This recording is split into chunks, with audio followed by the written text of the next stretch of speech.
All right, welcome back. This being Hope Adon right here at Hope TV.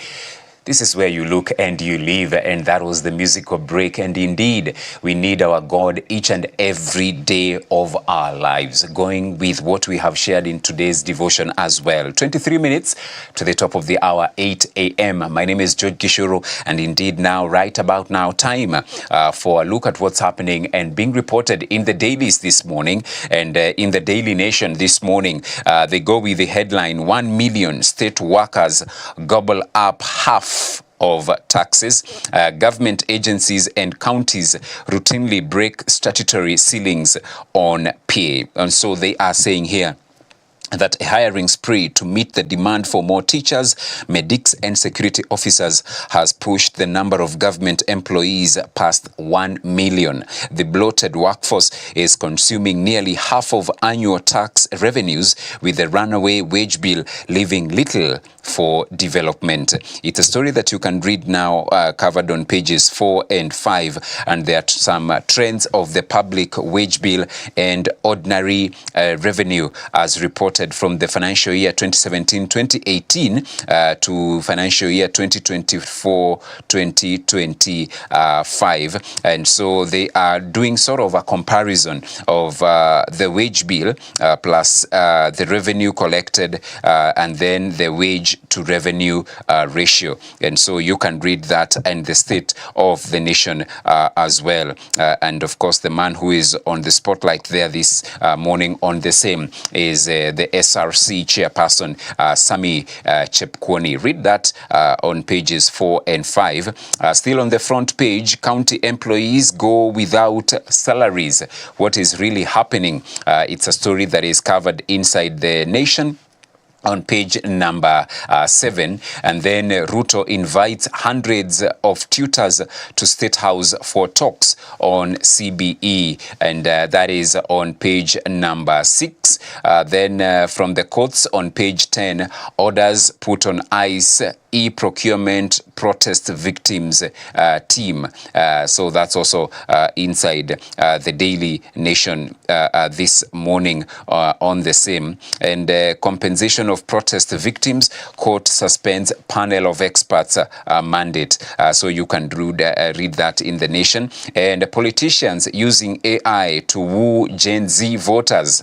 Will they succeed? That is the question. And you can read that in the Daily Nation. And that story of paying as county staff go months without salaries. How do you expect them then to even be able to deliver and also be able to foot their bills as well? It's inside the Daily Nation. And St. George's Girls closed due to unrest. That was yesterday, and it has been closed indefinitely. And how 2 young Kenyans are using AI to beat big marketing agencies at their own game. It's good to see young people being innovative and doing exploits out there. It's also covered inside the Daily Nation. And a tour operator fights to save Kilimani home from KCB auction. Read that as well. And then there is ex-Kirinyaga MCA businessman jailed 3 years over 1997 land forgery. So you read that as well. And then I see the sports pages. I almost quit, Celestine Biwott says, as she eyes 3,000 meters steeplechase gold. Read that story. Still on the sports pages, I see here Morocco, first African nation to qualify for 2026 World Cup. And yesterday, Tunisia, the Carthage Eagles, became the second African country to qualify for the 2026 World Cup. And of course, the qualifiers, they continue. And Harambee Stars will be in action actually tonight, or rather later this afternoon. They will be taking on Seychelles in their very own qualifiers at the Moi International Sports Center, Kasarani. And Kenya hopes to end 24-year wait for men's 10,000 meters gold in Tokyo. Will they be successful? Let's wait and see. But of course, we wish them the very best as well as they doing exploits in Tokyo, that is in Japan. And of course, the DN2 pullout this morning, it's all about the coastal curse. That is what they are having, the DN2 Healthy Nation pullout. You can read what is covering, or rather covered there this morning. Let's shift gear now from the Nation to the Standard and what they are reporting this morning in as far as the Standard newspaper is concerned. Lavish Addis flight, that is what they go with, lavish Addis flight. All right, so they are saying wasteful. Had President Ruto chosen to fly to Addis Ababa using Kenya Airways, his round-trip ticket would have cost taxpayers just 179,730 shillings.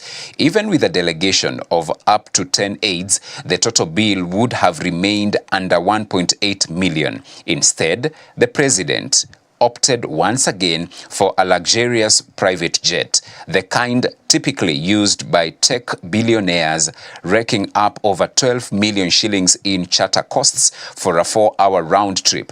This comes as the country borrows 3.3 billion shillings daily, and the controller of budget raises red flags over rising state house travel expenses at a time when millions of Kenyans are struggling to put food on the table. Such extravagance smacks of tone-deaf wastefulness. It's a story that is covered on page 8, and you can see that lavish flight that the president used to travel to Addis Ababa, Ethiopia. All right. Then still on the front page of the Standard, Ruto at 3. Yep, that marking 3 years since he assumed office, despite styling himself as the champion of hustlers and a defender of democratic freedom during his presidential campaigns. 3 years on, Kenya's civic space tells a different story. Human rights actors say freedom of expression has suffered its sharpest decline since the promulgation of the 2010 Constitution. That special story is covered on pages 4 and 5 inside the Standard newspaper. Right, and then the pullout, the Financial Standard pullout, Munga's wife sues him, bank over Britam shares. All right. Loan woos Njambi, who is the wife of businessman Monga, says shares are matrimonial property and husband did not seek her consent to secure 433 million shillings facility from ABC Bank. All right. It's a story that is covered on pages 24 and 25 inside the Financial pullout inside the Standard newspaper this morning. Right. Then we can go to some business news and what is being reported in the Business Daily this morning. Billionaire, or rather this morning, the Business Daily, allow me to go to the Business Daily this morning. Kenya Power hit as rural homes spend 7.20 shillings daily. What does that mean? Most households use power for charging phones and lighting. AFDB proposes startup capital to boost consumption.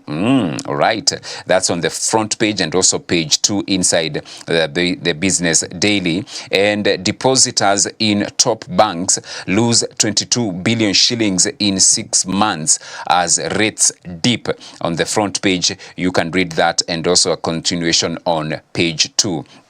And depositors who lose money in failed banks may soon draw up to 1 million shillings in compensation, according to recommendations of a new study. And the NSE handed foreign investors the third highest dollar returns in the year so far among the 10 African markets, tracked by the Morgan Stanley Capital International. Right.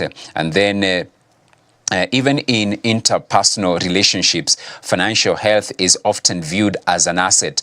People with good financial health are rewarded. Right, it's on page 9 and you can read that and much more. So a lot is being covered in the dailies this morning. Grab your favorite copy and get to read what's happening in our nation, in our country, and also as a believer, get to know how to pray for our nation. Right about now, it's time to pave way for the video of the day.